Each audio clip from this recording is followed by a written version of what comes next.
শুভ সকাল। আজ জন্মাষ্টমী, তাই সকাল সকাল স্নান করেই রান্না করে নিয়েছি ডালিয়ার খিচুড়ি, কুমড়ো ভাজা, আলু ভাজা, পটল ভাজা, পাঁপড় ভাজা। তারপরেই নাড়ু হবে বলে নারকেল কুড়লাম।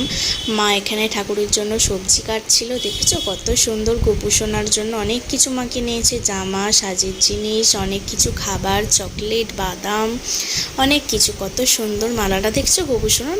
তারপর দুপুরে খেলাম খিচুড়ি। তারপরেই মা নাড়ু বানিয়ে ফল কেটে নিল। আমি সুজি, ঘুগনি, আলুর দমটা করে নিলাম।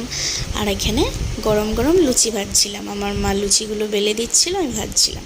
তারপরেই সন্ধেবেলা ফ্রেশ হয়ে নিলাম, একটু সাজগুজও করেছি কিন্তু। আর এই দেখো ছোট্ট গোপুসোনা, কত সুন্দর সাজিয়েছে আমার মা।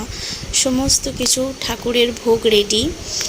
তো তোমরা কমেন্ট করে জানিও যে কেমন লাগছে কিন্তু আমার গোপুসোনাকে। আর আর এটা হচ্ছে আমার সোনা তানি, আমার ছোট্ট ভাইপো। মা পুজো করে নিল, ঠাকুরের প্রসাদ সবার